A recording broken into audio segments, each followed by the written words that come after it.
still here. They're after us. There's no more room in hell. What? When there's no more room in hell, the dead will walk here.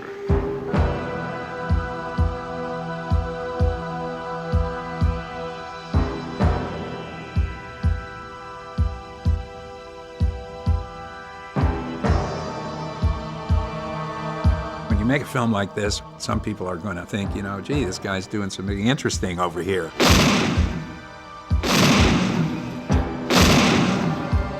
And some people are going to, you know, want to strangle you.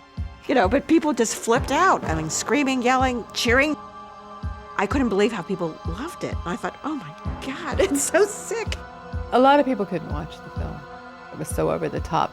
I'm thinking, oh my God, what did I get myself into? It's a great film. The humor, the violence, and the pulse keeps pushing you and pushing you. When you say the word zombie, to most people, Dawn of the Dead comes to mind. It is the zombie movie.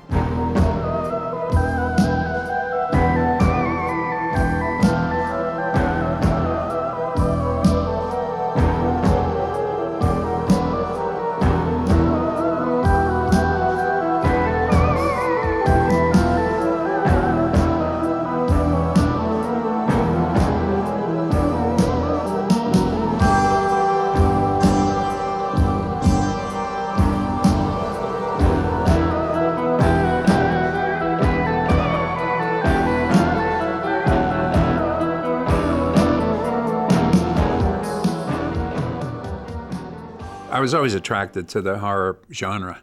And when I was old enough to go to movies by myself, they were re-releasing the Universal, you know, the famous monsters. The original Frankenstein, the original Dracula. As a kid, I got to see those films big screen, and they're beautiful, you know, they're just gorgeous. And then came the sort of early 50s sci-fi things, big bugs and Day the Earth Stood Still, and the original version of The Thing. So those were the films that really influenced me when I was at that really early sort of formative stage. But in addition to that, The Tales of Hoffman, a film by the Archers, Powell and Pressburger. That's the movie that made me want to make movies, I think. Because the effects were obvious. You could see how he did it. You know, you could say, well, gee, I might be able to do something like that. I always thought, well, that's, you know, it's a pipe dream. It's nothing that can ever happen. I came to Pittsburgh to go to Carnegie Mellon to study painting and design. And I just got antsy and left school without graduating and went down and would hang out at one of these film labs. Cities like Pittsburgh had film labs because the news was on film. My first job, I guess, was bicycling these newsreels around to the TV stations in town. And I would hang out with these journeyman guys smoking cigarettes and gluing together newsreels. You know, I learned all the basics from them. And then some friends of mine and myself got together and started a little company to do commercials on film. The Calgon story. What happens when a Calgon research team and their submarine are reduced to micro size and sent on a dangerous mission deep inside a washing machine? We were pretty successful for a few years, and we wound up accumulating lights, cameras, equipment, and always we would talk about, why don't we try to make a movie? I had a little short story that I had written about zombies, and it was basically a ripoff from Richard Matheson's I Am Legend. So I took the first part of that short story and started to write the screenplay for Night of the Living Dead.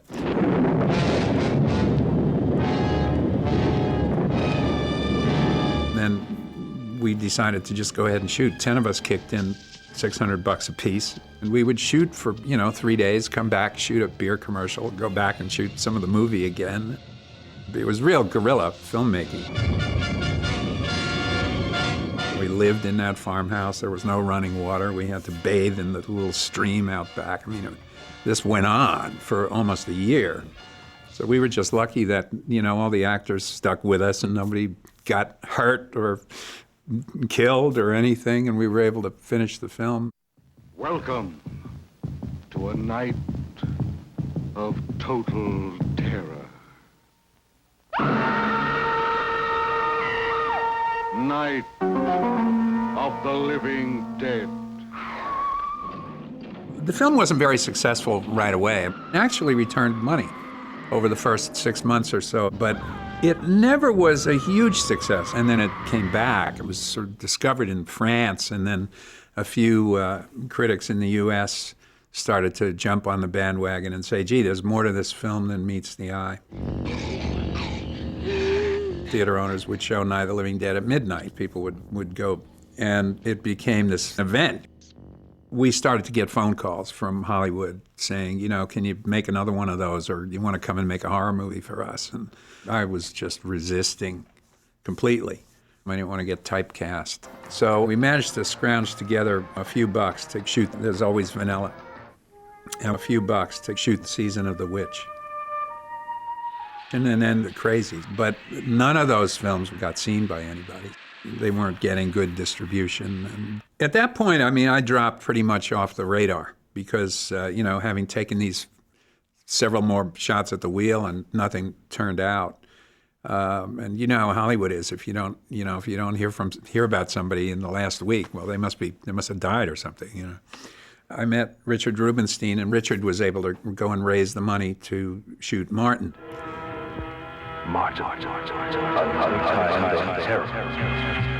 In the meantime, I was out taking a tour of the mall one day. We had friends here in Pittsburgh who owned the Monroeville Mall. It was one of the first indoor malls in the country. And they said, you know, you could survive up there if in the event of a nuclear attack or something. So I said, well, gee, what about a zombie attack?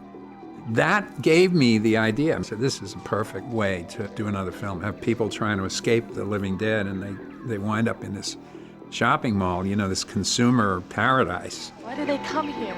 Some kind of instinct, memory, what they used to do. This was an important place in their lives. I actually started to write the screenplay, and simultaneous to that, Dario Argento called up from Italy and said that he would be interested if I was interested in doing another zombie film.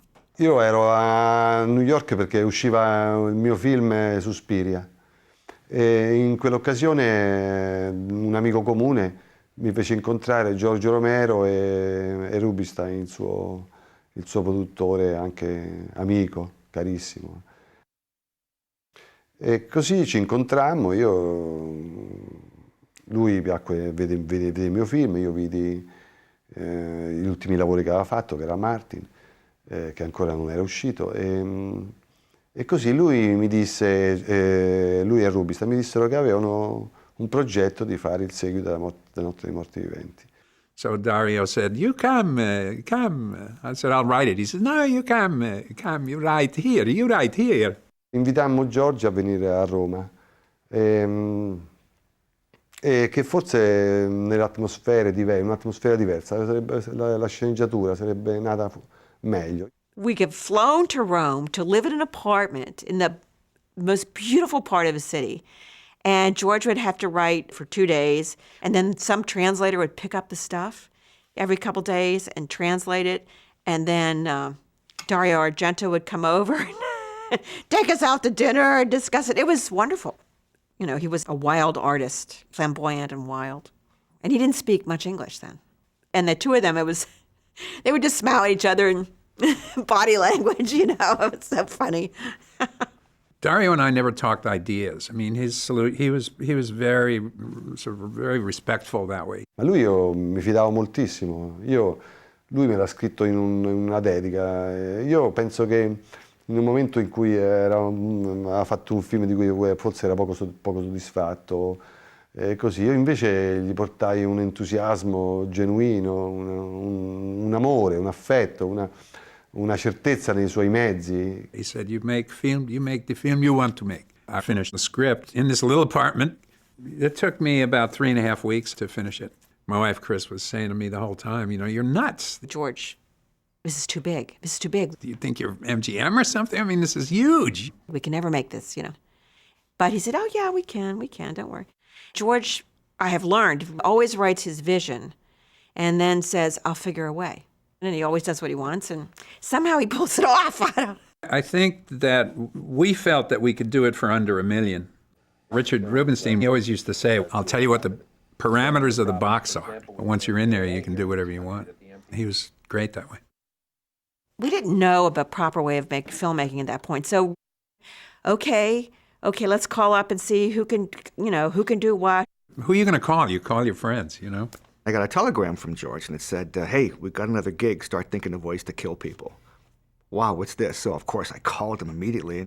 And then I think I got the script for Dawn of the Dead. I followed his instructions to the letter. Start thinking of ways to kill people. We had a casting session in New York where my wife, Chris, and a lot of other friends of ours who were actors used to work. I was working in a restaurant called Lady Astor's, where David Emge also worked. I was cooking in this restaurant, and I would get to work around 4:30 every afternoon. George came in with Chris, his wife. And he mentioned that he was in New York casting for a movie he was about to do. She asked me if I wanted to audition for Dawn of the Dead. And I said, well, certainly.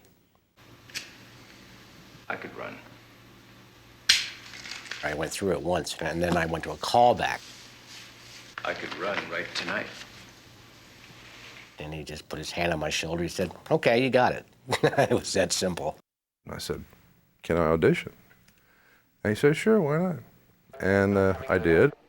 Hello, HQ. This is Police Doc. Operator dead. Post abandoned.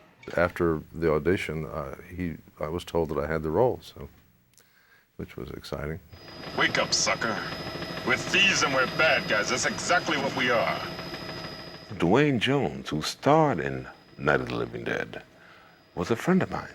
I said, Dwayne, I'm going to do Dawn of the Dead, the sequel, the next one. He said, really? He said, yeah, say hello to George for me. I said, okay. Sorry you found out I'm pregnant, because I don't want to be treated any differently than you treat each other. I went into this audition, and I got the part, which was the good news. The bad news was I didn't know how to act. I never worked professionally before in my life. Everybody said, oh, this is really great, but I was terrified. We drew heavily upon the people we had always worked with, of course. Once the news came out that George has another film, the walk-ins came and our friends came, and we knew pretty much who we were going to be using. I'd say maybe 15 people at the most. And we just put everybody together and started to talk about how we're going to pull this off. It's the our gang style of shooting. Let's make a film. That's the way it was done pretty much.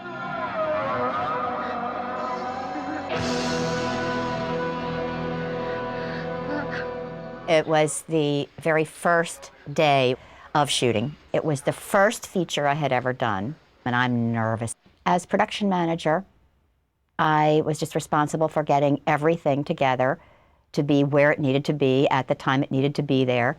I was very young, too dumb to realize how much was on my shoulders. And George turns to me and he says, "We're gonna make a movie." Who the hell is that camera to, a blind man?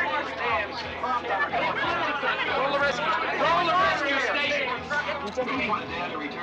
I'm not so you believe the dead are returning to life and attacking the living. I'm not so sure what to believe, Doctor. All we get is what you people tell us. And it's hard enough to believe It's fact. It's fact. It's hard enough to believe without you coming in here and... You're not running a talk show here, Mr. Berman. You can forget pitching an audience the moral bullshit they want to hear. In the first 5 minutes, and it's a powerful scene. George told me and David that he needed our scene to be really energetic and all this kind of stuff because it's the lead into the rest of the movie. David Early and I, who was my scene partner, he was the interviewer, had been in some plays together, so we were used to working together. And I said, look, we got this this role together. Why don't we get together and run some lines so when we get there, we're ready. It was at WPGH Studios, Channel 53 in the North Hills. I said, well, George, we rehearsed a little bit. And he says, really? People aren't willing to accept your solutions, Doctor, and I, for one, don't blame them. Every dead body body that is not exterminated becomes one of them. It gets up and kills. The people it kills get up and kill. I think he bought the first take. Then later, he gave me this hug, and George is big. I mean, he can pick me up off the floor, but it's like giving me that big bear hug. I mean, that's George. I was thinking, yeah, this film acting is really easy. There's a scene in the project. It was such an exciting event. There were so many things happening. I mean, guns, shooting, explosions, squibs, dead people coming to life. Everybody was into it, and everyone was excited about it.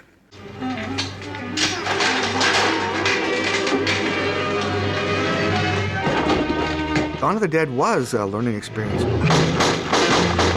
My job was special effects. Take the script and create what's in there as realistic as possible. The script says, blow the head off.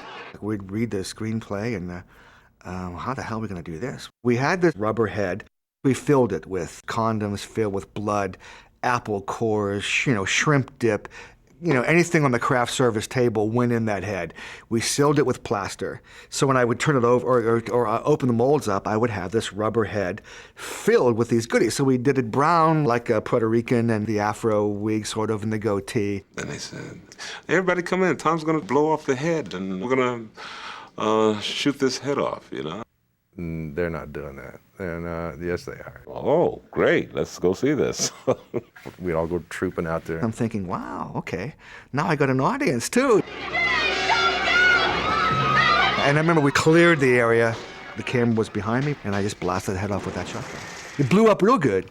It was an eye full and an ear full and a stomach full. And it was impressive. It was really spectacular. And the crew applauded when that head went off. That, for them, was the moment when they thought, wow, this is going to be something special. Nobody has seen stuff like this before. If they're going to do that in the beginning of the movie, what are we in store for? Then the bite, oh my God, more goodies. I just went, oh, good. Ugh. There's no holding back.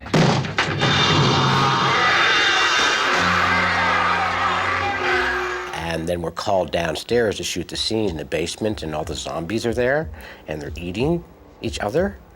And I will never forget that. I'll never forget walking in there, and I looked through the wire, and I went, oh my God, this is disgusting. But that actually made me sick. I was taken back by it.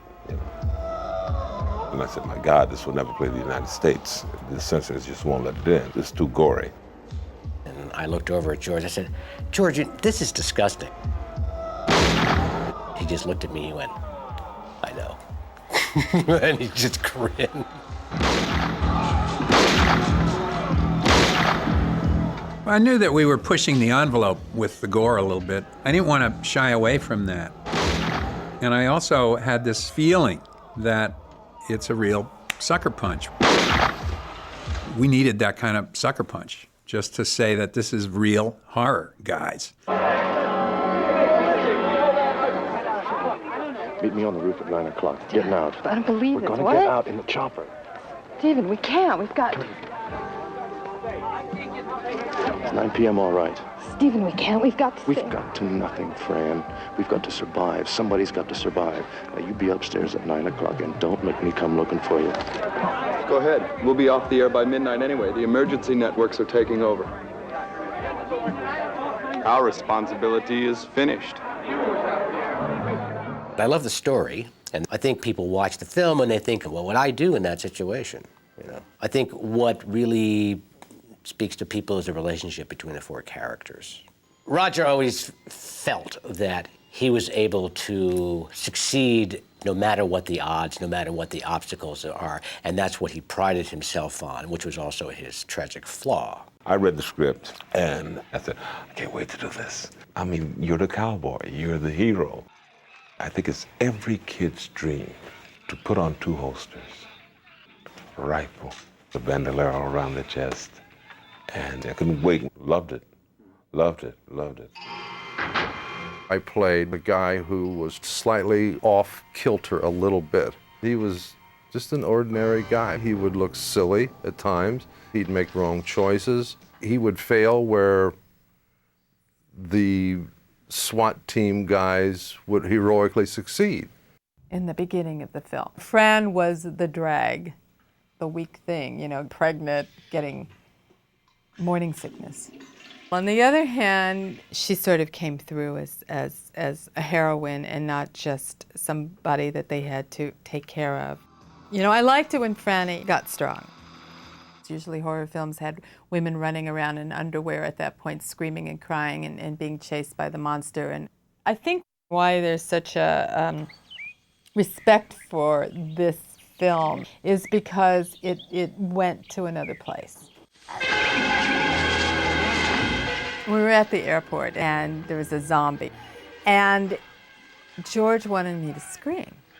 I said, I'm not going to do it. I won't scream, I'm not going to fall down, I'm not going to do this, I'm not going to do that. He's like, what do you mean you're not going to? I said, I'm not screaming. I wasn't going to run and scream or cry or do any of that. And Galen sort of woke me up to the idea that that's not necessarily the way it should go. It was early feminist, pre-Sigourney Weaver, pre-Alien, where the woman was the protagonist that hadn't been explored yet in horror films.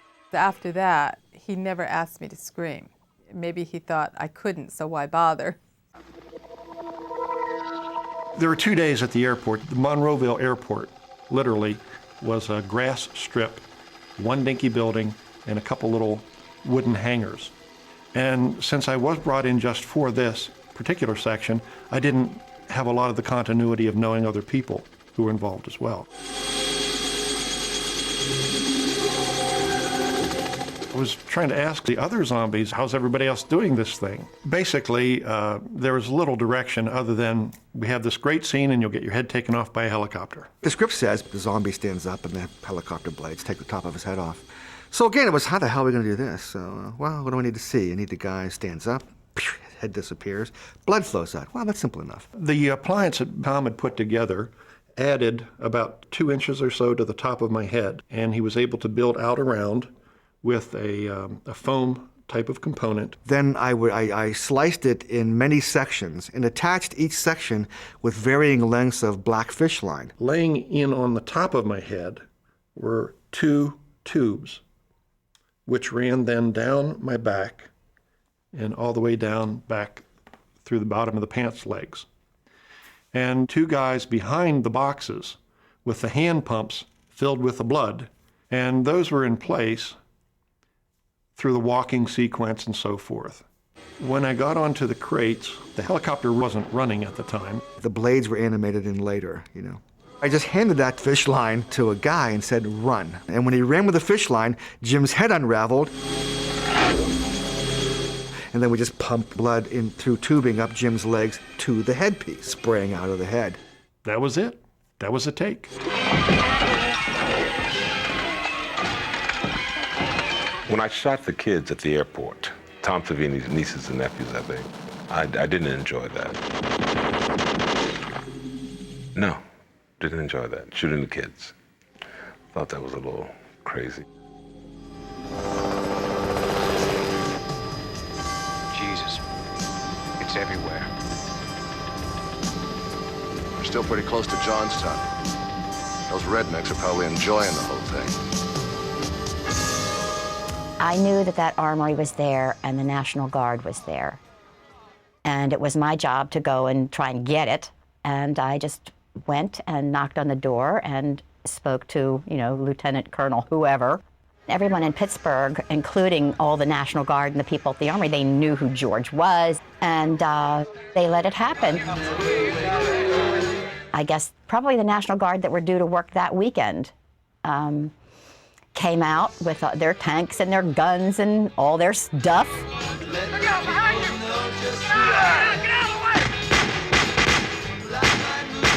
It's funny how Pittsburghers, you know, they just got behind everything. And it became this sort of, you know, fun thing to do. It was an event.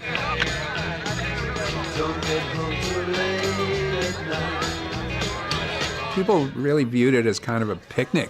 Everybody was very enthusiastic. I never treat a woman right, 'cause I'm the man, 'cause I'm the man.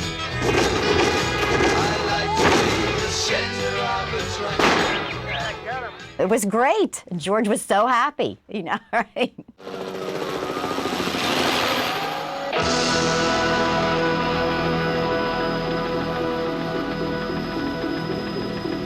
What the hell is it?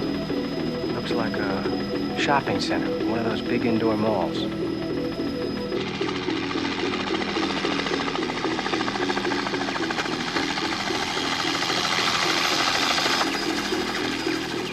Once we started in the mall, it became a whole other kind of filming.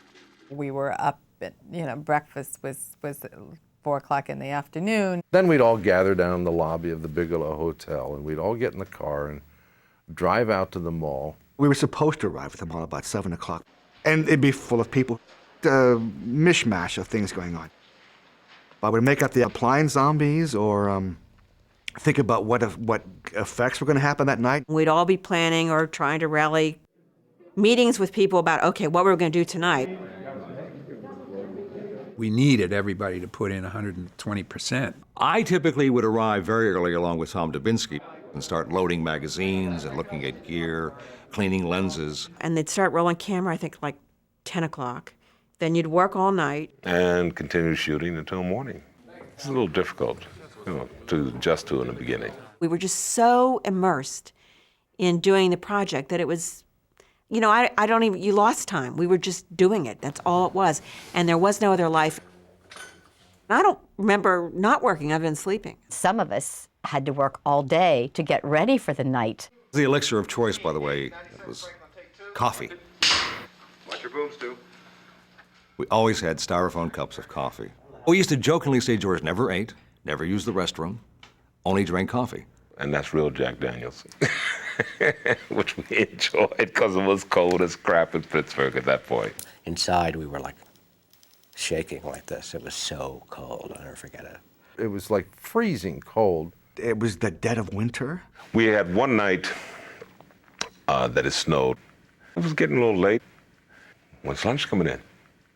It's not coming in. So what do you mean it's not coming in?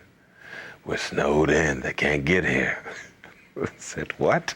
We typically wanted to wrap out by about 8:30 at the latest because the mall reopened, so we shot some incredible hours in terms of working around the business schedule of the mall. And it seemed like it went on forever. Working 7 days a week, 24 hours a day.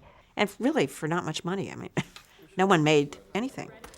But everybody was up. No one was ever down in the dumps or depressed. Everyone always maintained a high spirit. We all got along, and it was all a big adventure. I try to make it as much fun as I can for people. We're not doing surgery. You might as well have as much fun as you can. And I love to work collaboratively with people. I mean, if you have 20 people in a room, you want to hear their ideas. He listens to everybody, craft services. I remember George showing the Federal Express man the budget of a motion picture. And he was very free to share the responsibilities of creation. George would come onto a set, he would say man, we're going to be shooting in this direction, and we've got a group of zombies coming this way, and he'd walk away. I would start designing a shot. Then George would come back and say, how's it look, man? George was great to work with. Gives you a lot of freedom as an actor. I was supposed to run down the escalator, and I just said, George, well, what if I slide down there? And he went, what? I said, I'll just kind of slide down the center of it. And he said, okay. He was always flexible, to try something else. What I soon realized was that I was being directed in this horror film by this incredibly kind man who would let me do pretty much anything that I wanted to try, and you never wanted to feel like you were letting him down. George was able to get whatever he wanted out of the crew without asking for it. Do you want to do something for someone who treats you so well and respects you and your ideas, It makes you a part of it because you want so much to be a part of it. Who cares if 12, 13, 16 hours have gone by? What can we do next? Okay, and action. The mall itself was like this huge playground. If they wanted to get into a store or something, some guy would show up with 1,000 keys and open up J.C. Penney's. We really had no adult supervision. You kids have a good time and turn out the lights. It is an unreal feeling to walk into a mall and to own it and inhabit it. You're walking around the mall, in and out of stores. Nothing was closed off. Obviously, there had to be insurance, and we had to be careful, and we weren't allowed to, rob the bank or wipe J.C. Penney's out. And then don't forget, the atmosphere was Halloween every night. We're doing stunts, we're making people up, having a blast in this playground. It was just a dream existence, I couldn't sleep. Life was so boring compared to being on the set of Dawn of the Dead. I got a call from Ms. Zilla Clinton one afternoon saying, we have a continuity error and we need somebody to come out and just do a bit gag. Would you do it? I said, okay, fine, I'll do it. Scotty's running from one end of the store to the other. Problem is, coming towards us, he has a sweater on, wrapped around his waist. Going away, in the confusion and the chaos of just getting it done, the sweater was not on. So somehow he had to lose the sweater so the cut would work. And the cut works because I'm standing there and then I grab him, wrestle him to the ground, and in the process I rip it off. Tom had a retractable screwdriver, which he promised me wouldn't go into my brain. And it had a tube. And as it went in, he pumped the little ball and flooded my ear with blood. I still can't hear you. The effect came off great, and it's probably the thing I'm still most known for, no matter what I do in my career. Being a screwdriver zombie is what everybody remembers.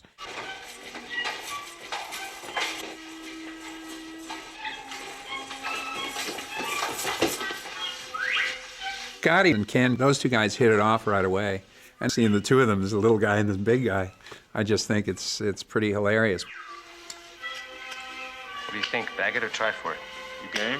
I need lighter fluid. You got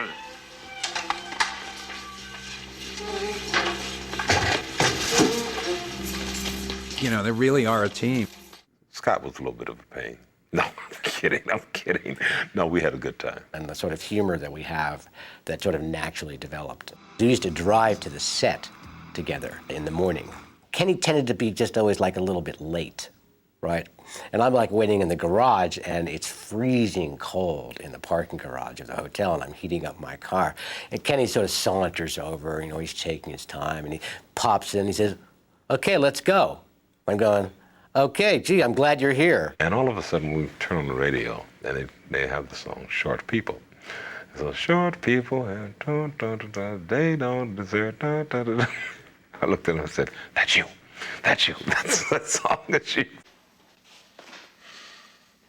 What the hell time is it anyway? Not quite 9. Nothing?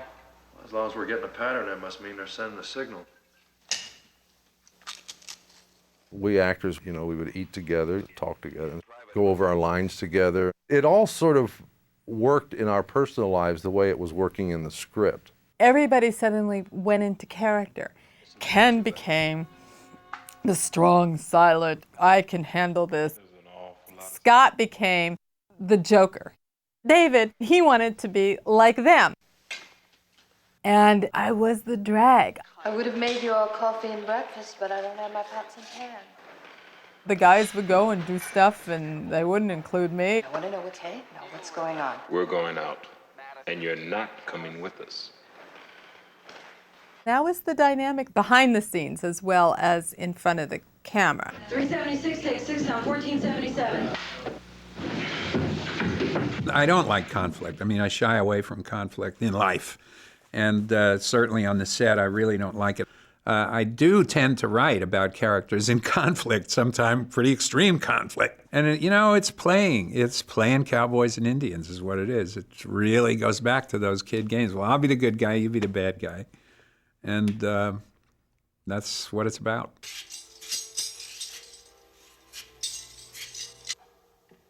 I looked at my dailies, and it was appalling. I was sure they were going to fire me any minute.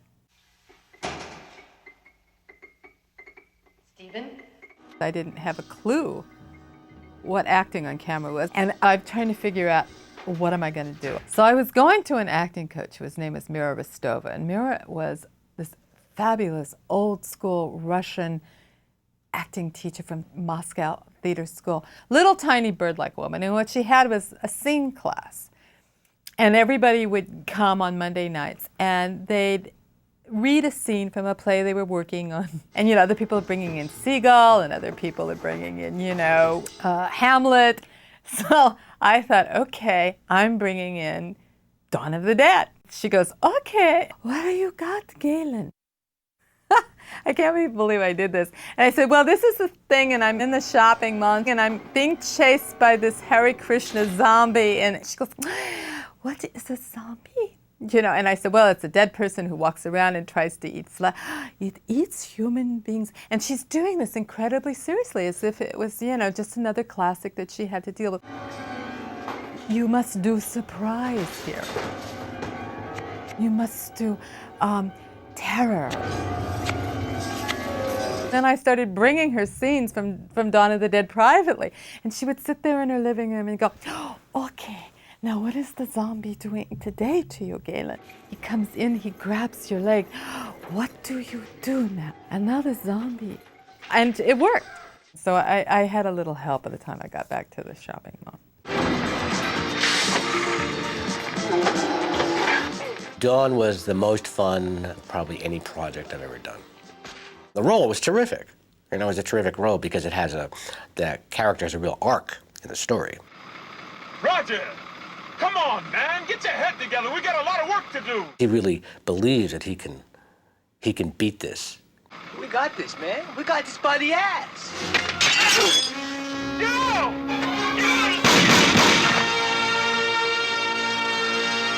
He was wonderful in that, wasn't he? In that scene. It's great bit of work there. Jesus, what? My bag! I left my goddamn bag in the truck! I'd like to see what tell Scott. All right, Trooper. You better screw your head on. Yeah, come on. Let's go! I mean it, man! Now, you're not just playing with your life, you're playing with mine. When we shot that scene, we really thought we were on top of it. Roger, watch it! Damn!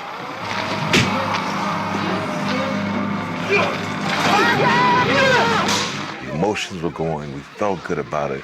We were committed to it. That's it, man. You gotta deal with that leg. Man, I'm dealing with it, man. I'm just dealing with it. Don't you worry about it. Man, there's a lot to get done before you can afford to lose me. That was a nice scene. There was a feeling as we were making the film that this was different and it was special. I wanted to try to give it the same thematic core that the original film had and speak about some of my own ideas about society. And I don't think it's an underlying message. I think it's like in your face, right up front. The way society has been conditioned to think that as long as you have this stuff, life is wonderful, and being falsely attracted and seduced by things that really shouldn't have value in your life but do. Everybody would love to hold up in a shopping mall. And wherever you want, it's right there. Jewelry, money, it's a fantasy come true.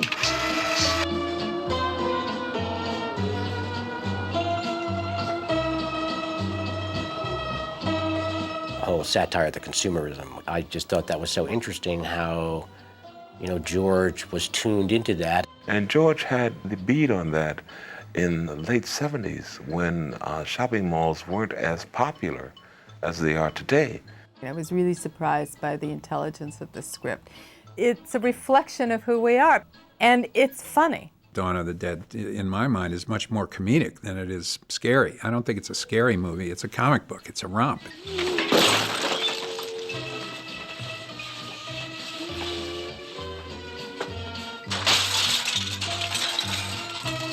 With this underlying sense of society going to hell, I wanted to have that MASH-like effect of saying, you can laugh, and you can have as much fun as you want with this, but remember, there's something else going on here. Can't we do something? Can't we take him to a med unit? I've seen half a dozen guys get bitten by those things. None of them lasted more than 3 days. After I am dead and I come back to life, Tom had to make me up. That took about an hour and a half. He layered my face with this moisture and this tissue, very, very thin tissue, and then he would just let it dry, and he would blow dry, and it would just shrink my skin, basically. Did George give me any direction? I don't remember. I don't think so. About being a zombie, because I remember thinking it through in terms of my preparation. So, okay, so what is this about? Okay, I'm going to be a zombie. No one really knows, what's going on in the mind of a zombie. I remember thinking that I'm fully a zombie now, but there was like this little piece of awareness still left, one little shred of Roger left, which then fully disappears as I fully sit forward. I was just playing with that as an actor.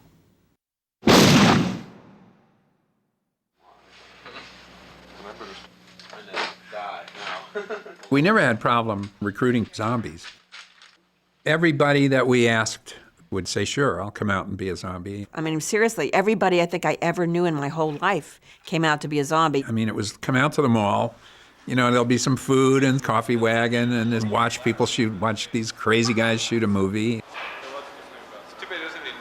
It was almost like a tailgate party. Everybody was gracious and having a good time and working all night for $1 and a donut.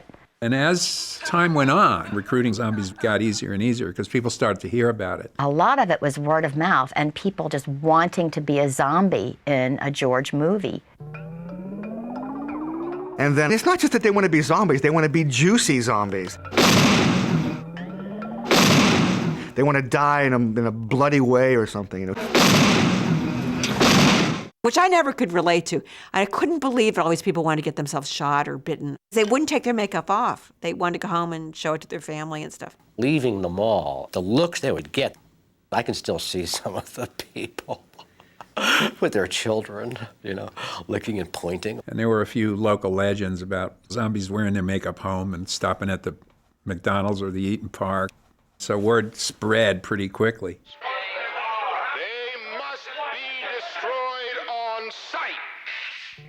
Tom had to make a decision about what color are these zombies going to be. Night of the Living Dead was a black and white movie, but this is a color film. My solution to the zombies was everybody just should be gray, which was not a good idea. Sometimes it photographed green, sometimes it photographed blue, so I don't think anybody was ever really just gray. But that was the solution. Mainly it was me just slapping gray pancake makeup on. And on big zombie days, we brought all our friends in to slap this gray makeup on them. I'd be slapping on scars and gaping wounds, or false teeth or something.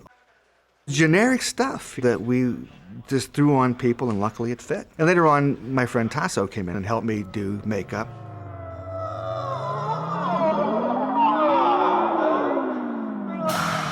It never could take longer than 2 or 3 hours because we need a mass amount of zombies. And at 9 o'clock, they started shooting, so we were just whipping them out. I was the nurse zombie. I remember how excited I was going to the set, and I couldn't wait to get there. And how everybody was happy, and how you doing? I love doing it. I love being part of it. George kind of lets you do your thing. He wanted everybody to be individuals, and I think that if he started telling people what to do, it would be what George wanted to do, and you wouldn't be your individual zombie. It's just much more fun to let people invent their own dead character. And some are very inventive. Some of them really do interesting, quirky things with their bodies. He let us do what we wanted to do, and let us take it from there. And you had to stay in character as a zombie. You couldn't change and be a different type of a zombie. When you made your movements, you had to be the same type of zombie all the way through the film. And so you can't, the concept of how you are and how you have your eyes and how you walk and so forth, you make that up yourself. I just imagined what a zombie would feel like. It was a blast. Everybody was laughing and howling and having a good time, and it was hard to keep a straight face. They were troopers. There were some real trooper zombies on Dawn of the Dead. They were a staunch bunch, My sympathy always went to the zombie extras in this incredible sub-zero temperature. That fat guy in the bathing suit. I mean, he was in a bathing suit in the dead of winter. And then he comes inside and gets shot and falls in the fountain. That guy was so cool, the bathing suit guy. George would get connected to certain zombies. For instance, the nun in the shopping mall. The nun's habit is trapped in the door. She can't get out. And I'm about to shoot her. And George came over and he goes, don't kill her. You gotta let her go. And I said, what do you mean? He goes, you can't shoot a nun. So we let the nun go, and I just opened the door and let her have it slide out. You know, it's like an animal. It's not inherently an evil thing. He had a very interesting take on what was okay and what was not, and very Catholic. We had worked with Mike for years. When you have a long-term relationship with somebody, you don't have to sit and ponderously and talk about style or about intention or anything else. We could talk in shorthand about things. He was like talking to a brother. I was very much in tune with the director and his script. There was a kind of joy, personal joy I had in understanding his vision and his style. And he worked like a fiend on this. I mean, to make the number of setups that he made. Sometimes he was on a dolly, and then there are some handheld scenes. He was just able to take that old BL and sling it on his shoulder and walk around. But it wasn't Steadicam, it was Mike's muscle power. We designed a very loose lighting style, so we wouldn't be bogged down with those big moves, which are typically lighting. If you had to, spend 2 hours lighting every setup, it would have been absolutely impossible. And we stayed very, very portable, shooting quick and dirty, so to speak. Okay, Mike. Okay, just watch as you're going up. Just watch that. That stuff is all completely secure. I mean, Mike's just this tireless guy. Just a terrific, diligent shooter. I mean, his stuff looks wonderful. We shot a lot of coverage. I used to call it the cover your ass style of directing, which is just get a lot of shots and don't move the camera a lot. If you cover a lot of different angles, you can basically cut that together any way you want. You can cut dialogue, put it somewhere else, move things around, change the speed of action. You leave yourself a million options if you shoot that way. I always enjoy editing, my favorite part of the whole process.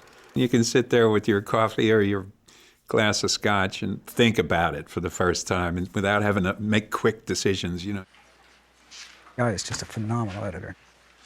I would sit and just watch him physically work. And then he worked on this little movie scope. Worked on this little 2.5-inch square thing. He'd run the film through there, and he would just cut all of these shots and hang them all over the room. And then he would go through and just pull them like this and use a scissors to cut in tighter than you could normally do it between frames, and then put tape over it. And it would be a perfectly cut sequence with overlap, with action that matched.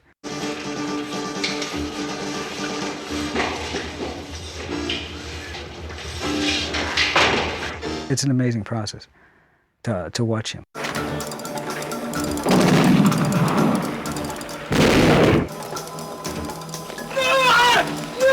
Well, we couldn't have made this movie without Tom Savini. I mean, he's so energetic and he's so inventive. And he's just got a terrific sense and glee whenever he's got an effect ready and brings the stuff out on the set. We all sit there waiting like kids waiting for Christmas to see it happen. And if they don't work, he's got something in his hip pocket to try it again in a simpler way. And he'll never leave you without something. He's invaluable that way. He was a real showman, and he could lift the spirits of a set just by his very presence. Savini was a very talented guy that was crazy and thought he could do anything. We were pumping out 300 or 400 zombies, and I was doing stunts on the film. I was never officially a stuntman, but I was a gymnast, in high school. And there were some stunts coming up, so I said, I could do that stuff. I used to carry a sleeping bag around with me at the mall, because 7 o'clock at night till 7 in the morning, if you're not doing something, it's nice to catch some Z's, Invariably somebody would wake me up. Tom, it's time to do a stunt. Tom, we need some more zombies over here. So that's what made it Halloween, though, because, I'm doing all these things. Wow. They must get in through the roof. Son of a bitch. What do you think? Can we hit him now or tonight? Tonight.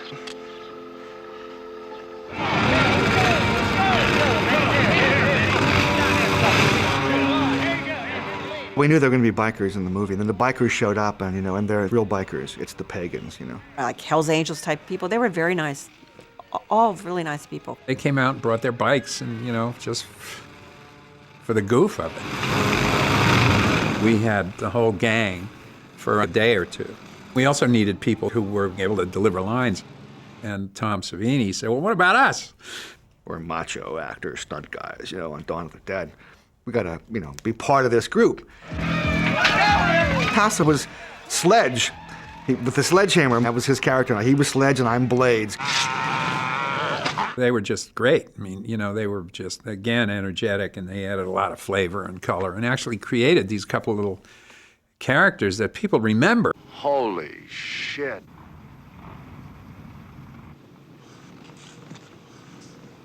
They'll get in. They'll move the trucks. There's hundreds of those creatures down there. Come on, man, that's a professional army. Looks like they've been surviving on the road all through this thing. The biker invasion was actually over 2 nights. We did some preliminary shots of the approach. The biker invasion was very surreal and very, very loud.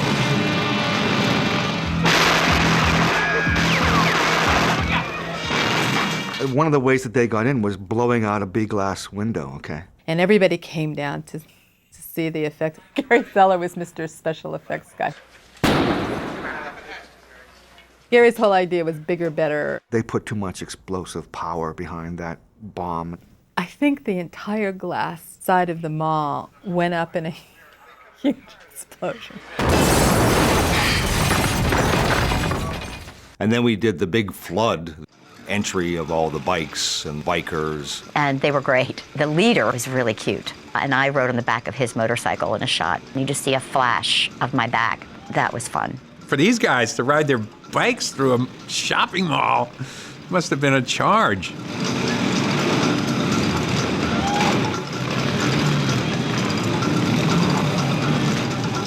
They did everything we asked, whipping around the mall in their motorcycles. It was kind of hard to tame them down. When they first rode into that shopping mall, the sound was unlike anything I've ever heard. I mean, it was just incredible. Because, you have all this marble and all this, the echo, there's just a noise of just reverbing and coming back into each other. I have the headsets on, and I thought I was going to go deaf. It vibrated the whole building. Of course, it blew off all of the burglar alarms. It was one of those stunning moments, where you say, what have I wrought? Well, it really was our biggest event. Because now we're talking probably literally 500 zombies, plus bikers. It was chaotic, and it was probably as close to combat photography as you can imagine, because we did have 2 cameras and we just ran around shooting the chaos. Communication was almost impossible. George and I lost total communication. I didn't know where George was. He just kept rolling. George came to me and said, I'd love to see a biker go through a storefront window. Yeah, sure, I'll do it, So they built the plate glass window and they laid it out on the floor. And I don't think the floor was even because the glass poured up about that thick, okay? It was like going through a brick wall. But the motorcycle broke it, the bike went out from under me and I hit the ground. I should have been paralyzed. I should have been killed, perhaps. I show this accident to people, oh my God, you broke your neck.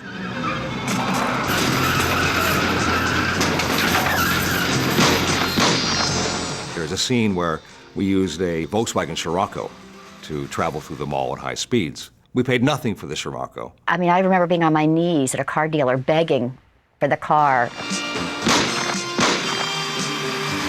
We put some sizable dents in that thing. I think actually Tom and maybe Tassos DeMarcus did a couple of falls across the hood of the Scirocco. And then we wrecked it.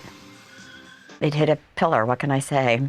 Then returned it and said, thank you very much.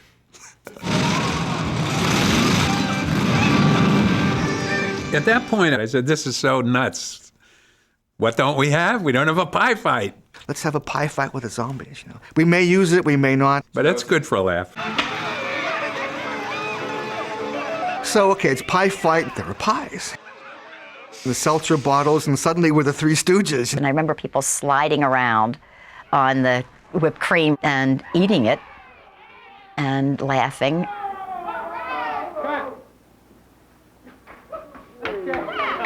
And I think that it's a giggle.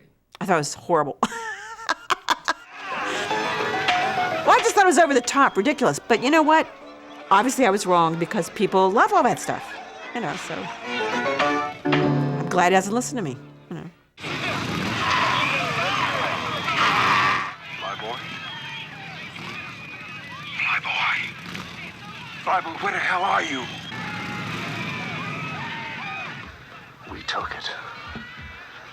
It's ours. God damn it, Flyboy, what the hell are you doing? We're starting to get near the end of the film. I start realizing that a lot of the PAs and grips are getting, small parts as zombies and bikers. I'm thinking, I'm kind of being left out of the situation. So I lean over to George and say, hey, George, I'd like to do a zombie.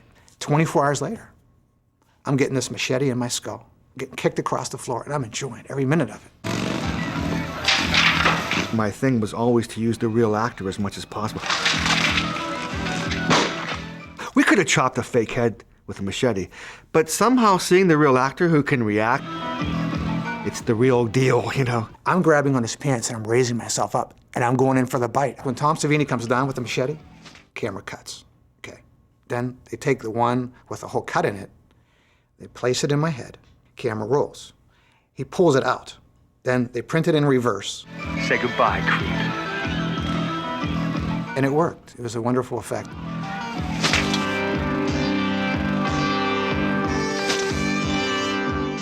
Every time I see it, I go, like that. Give me a fight! Tasso had to die, and there was a slaughterhouse close to my house, so I guess it evolved from that, thinking I could get some pig intestines. We had a rubber chest, and we put that rubber chest on him and put the pig intestines behind it, throw some blood tubing up his legs into that area. And that worked, because they just tore him apart.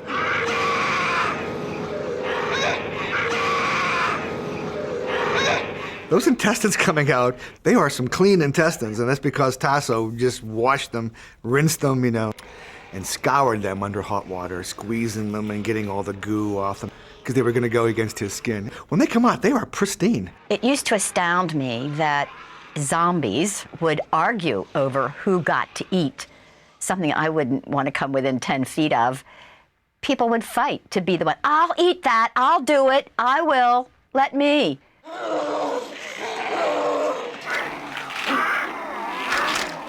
I was appalled. I couldn't believe some of the ideas Savini came up with. I couldn't believe that George would want to do that. Some of that stuff. I think Tom and George like to check things out on me. If Chris is really grossed out, then this is good.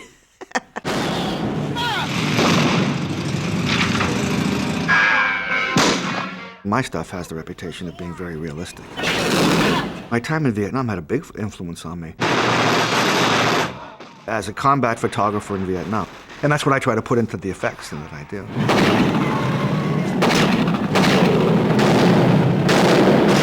If I don't get the same feeling that I got when I saw the real stuff, then the fake stuff isn't real enough for me. Special effects are magic tricks. There are certain things you need to make the effect shot work. If there's a weapon involved, I always try to establish the weapon as taking a chunk out of the wall or give the weapon some strength, so when the rubber weapon comes in, it still has that power in your mind. I'm fighting zombies, and I get shot. I'm supposed to fly backwards. So when I did it, I'm just diving, and you'll see it in the film. It's me coming straight off the balcony and into a bunch of mattresses and cardboard boxes. Except when I did it, I missed. Action. My feet went slamming into the ground, and my heels. George runs up and shakes my hand, and that's all I needed, Acknowledgement from George. He liked it. Great, let's move on. What's next? Being the zombie was something I could just grab onto. I sat there for weeks and weeks watching all of these people coming up with their zombie. And I'm thinking, what am I going to do? I had to come up with something that was distinctive enough. So I thought, okay, now what happens to this guy? He gets bit in the neck, He's bit in the leg, he's shot in the arm. So basically, the zombie image came out of the wounds that he received. First time the elevator opens and I come out, it was showtime.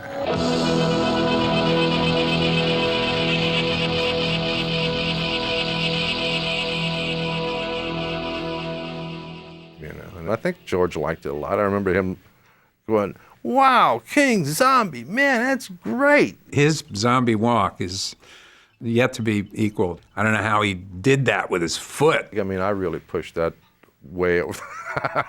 And I love the thing with the gun. He's not even aware that he's got a gun hanging off his finger. Those were all things that David invented. His body language, it's really worthy of Lon Chaney. And I was very much at home playing the zombie. I mean, I just had a hoot playing the zombie. I really did.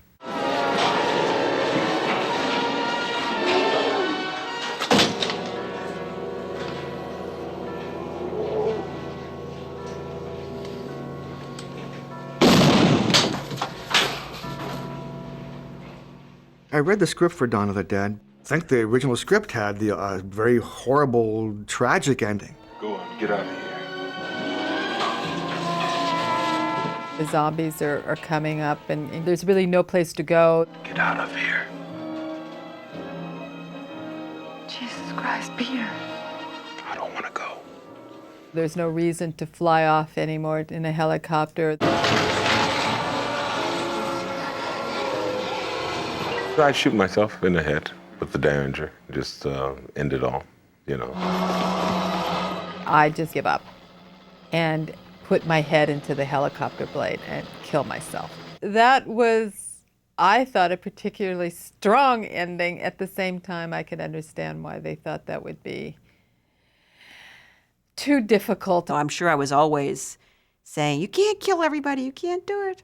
And I say, George, it is too much fun to wipe them all out. He doesn't always listen to me, but he cares what I think, you know. So we never shot Ken shooting himself, we never shot her head disintegrating, and George decided to have an upending. You know, these people have been through so much, that could get away, you know. I think they made a great choice. There had to be some kind of uplifting ending.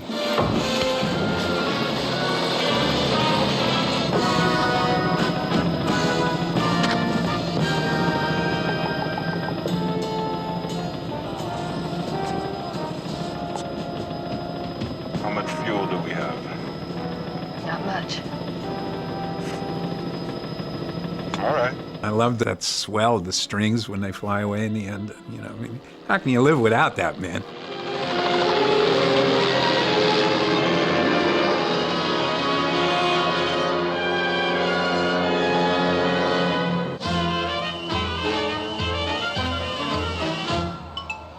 I used all these schmaltzy library tracks, and it winds up being so corny in places, but I dig that. And the first time Dario saw the film, that's the way he saw it. And so we made an arrangement that, you know, well, I could do the edit for English language countries, and he could tweak it or cut it for non-English language countries. Quando non ci sarà più posto all'inferno, i morti cammineranno sulla terra. Prima fu realizzata una copia non più lunga, molto più lunga, che poi non è quella che si vede adesso. E mi fu mandato praticamente questa copia di lavorazione. Poi dopo, in seguito, è stata riportata a dimensioni più giuste. Quando noi ci portammo qui in Italia il film, diciamo tutto in negativo, girato per fare il montaggio, noi ne abbiamo fatto una versione un po' diversa, soprattutto l'abbiamo accorciato perché era molto lungo il film che aveva montato George. Questa colonna sonora ho collaborato anch'io e siamo ispirati all'atmosfera del film, non è che c'è stato qualcosa di diverso. E siccome c'era già in atto, come voi sapete, la collaborazione con il gruppo dei Goblin, allora ci è sembrato quasi normale, dato che è una collaborazione, devo dire, felice. Quando abbiamo visto il film la prima volta siamo rimasti molto entusiasti. È stato il film più divertente, fra virgolette, che noi abbiamo fatto perché ci ha permesso di esprimerci al meglio. Zombie è stato un lavoro veramente molto completo e ci ha richiesto anche molto tempo per farlo, sempre con la supervisione di Dario, che anche lui ci dava dei consigli. The film initially had European distribution. It really made a lot of money. But we didn't have a U.S. distributor. And we took it around and showed it to the usual suspects, you know, American International, the people at that point, at that time, who were distributing sort of exploitation films. And people wrote it like a pony, but would always come out of the screening room and say, well, that's really rough. Let's see, what can we do to clean this up a little bit? But Richard and I both believed that this film's best chance at success was to let it be as strong as possible. So in the end, Richard said, well, you know what, I'm going to just prove that there's an audience for this film. And he rented a theater to show it. And he took out a little 1-inch ad in the New York Times, one screening. And we showed up there that night, and the mob was all the way up the street. We showed the film, and it blew the roof off. People went crazy. I mean, people were screaming and yelling. And it was incredible. It was the best audience experience, I think, that I'd ever had. Salah Hassanin, who ran United Film Distribution, came to the theater that night, saw that reaction, and in front of the theater, in the midst of that mob, I think, made a deal with Richard. In 1968, George Romero brought us Night of the Living Dead. It became the classic horror film of its time. Now, George Romero brings us the most intensely shocking motion picture experience for all times. Dawn of the Dead. Salah was willing to release this film without a rating. And I think that while it contributed and made the film as popular as it is, that limited its success because it's considered an X. In those days, it was an X. You can't advertise in primetime television. You can't advertise in some newspapers at all. But we knew it was going to be a hit. When the film opened at the Rivoli, we saw this crowd down Times Square. And I'm going, gee, what movie's that for? And it was for us. It was a very exciting time. I was thrilled to see it with an audience, but it was at that point I realized what we had done. We had frightened the hell out of people. The reward for me was picking somebody in the audience and just watching the evolution of their heart attack. For some people, it was too much, I think, you know. I went to see Dawn of the Dead when it opened at United Artists Theater in New York with my grandmother. I told her not to come. I warned her ahead of time. She said, no, I'm coming. So I sat with her. The guy's head was blown off. She just went, oh my God. And I said, you want to go now, don't you? She said, yes. So I escorted her out quickly. Somebody went running out of the theater and threw up. You know, right? So, you know, early on, the legend was born. I know it was too much for Chris Romero, you know. I was like, oh my God, what will my dad say?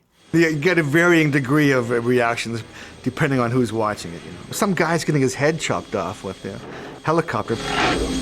People are like, yeah, you know, show us more. I wasn't really surprised at the reaction.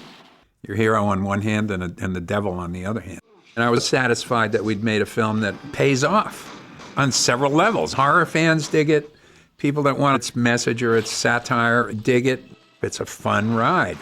And I knew that if we'd done anything at all, we had made a crowd pleaser. Those were golden days because we were so unrestricted. And I think that those films reflect that kind of freedom. You know, somebody was actually paying me to go play with electric trains, you know. Oh, I thought it was great. You know, I was so excited to be part of it, and everything was just so fun and exciting. The only bad part about that is we thought all the movies would be like that. Salah wanted to do a sequel right away. And I said I wanted to wait. I had a script called Night Riders that I wanted to make. And we had developed a relationship with Stephen King. And Steve wrote Creepshow. So our plate was pretty full. Eventually, we made another zombie film. But it had, you know, smaller distribution, and it didn't do any business. So we may have hurt ourselves a little bit there.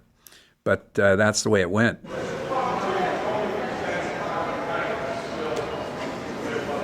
The fandom behind Dawn of the Dead, it's amazing. I mean, people come from all around the world to visit the shopping mall. We had a special trip from Charlotte, North Carolina, just to get to this mall. Came all the way from Germany, and this is really #1, Dawn of the Dead. So coming here today for the Dawn of the Dead Mall is a special treat, especially with George being here. Looks different, but keep looking out for zombies. That blows me away. And whenever I go to festivals or conventions, the number of fans and the loyalty that they have to this film is really gratifying. There is an industry out there of fans who just love this film and have followed it. I'm just shocked at how many people are out there worldwide who really love this film. They remember this film as like some sort of seminal thing in their lives. People will tell you in complete honesty that it's changed them. This guy came up to me and he started to talk to me about how the movie changed his life. You changed my life, and you're responsible for the person that I am today. I said, are you kidding? I've seen the movie 40 times. I've seen this movie 125 times. I've seen the film 365 times.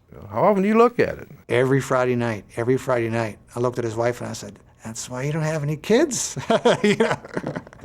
This one guy came up to me and he says, you know, I've driven 14 hours to meet you. I've been waiting to meet the nurse zombie for years. You're my favorite zombie. When I die, I want the movie in my casket. He rolled up his sleeves, and I kid you not, he had tattoos like all over him.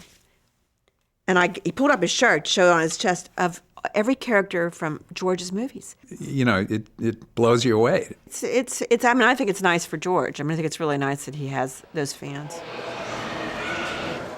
Dawn of the Dead did a lot for me. I mean, I got Friday the 13th, the first Friday the 13th, because of Dawn of the Dead.